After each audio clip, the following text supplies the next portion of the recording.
Hi there again, everyone. This is Jason Lupke again, this time to talk about student resources within HMH's Go Math. So when it comes to those student resources and materials for Go Math, teachers are going to have access to a very wide variety of tools and resources that are going to meet the needs of different learning situations and give you access to those variety of learning tools. Of course, we've got a print student edition that's available for use. It includes practice problems and review problems and some interactivity. Also, Go Math comes with that rich set of online resources for students, including both a PDF and, more importantly, an interactive version of the student book that's found in that HMH Ed platform. You'll also find things like interactive practice tool, like the bilingual math board. We have an adaptive practice program called Waggle, which you'll learn more about in one of these videos. And let's spend some time now just digging into these digital resources and exploring a little bit. So follow along with me here. Okay, so I've logged in as a student, and when students log into the dashboard or into Ed, this is the screen that they'll see. And you can see that is called the dashboard. Now, I know you'll be watching the video on the teacher platform and an overview of that. And so you'll notice that this looks very similar to the teacher platform. I still have tabs across the top. In the teacher side, you'll have 5. Here as a student, I only see 4 tabs, okay? We always land on our dashboard first.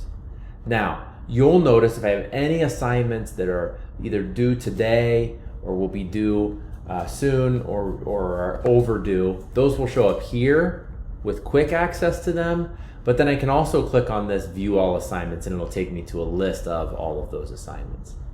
And then any of my recent scores will show up down here in this recent scores box. Just kind of exploring the other tabs, and we'll come back to the assignments in just a moment. Just like teachers, as a student, I have a Discover tab.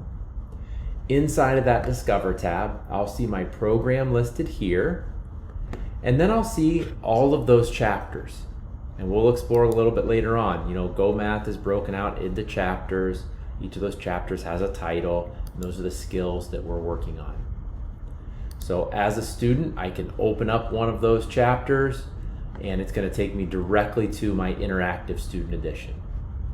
And you can see this is one of the things that I love about the Ed platform. This isn't just a print book that's been placed into a digital space.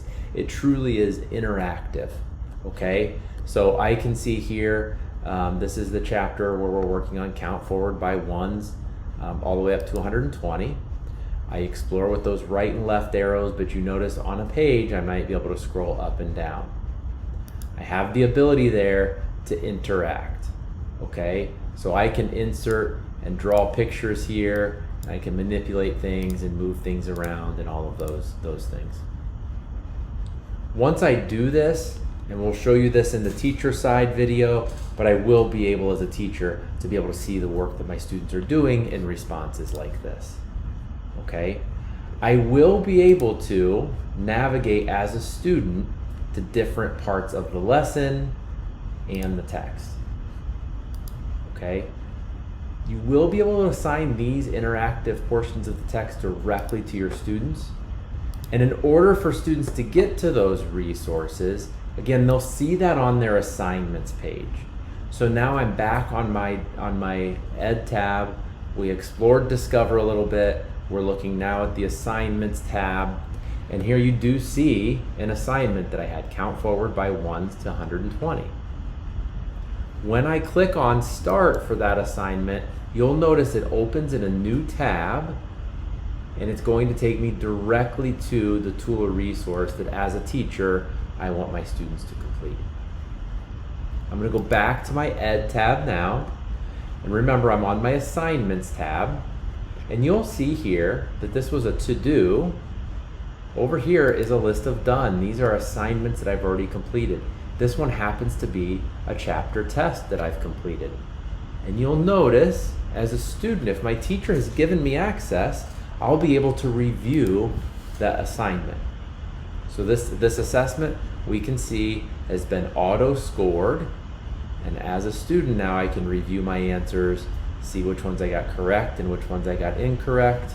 I can read and play back those questions as well. And remember, as a teacher, you have the ability to turn this on or off for students, okay? But they can have access to see those assessment scores. And of course, here in that scores tab, I will see a list of my scores and how I'm doing. There's one more really great feature about Ed for Students. You know, we make the assumption that students and parents are going to have access to this platform. And so just like on the teacher side, we'll talk about something called Teacher's Corner that gives you some really great access to professional development in sort of an ongoing fashion. For students and families, they have access to something called Family Room, which is a real advantage, okay?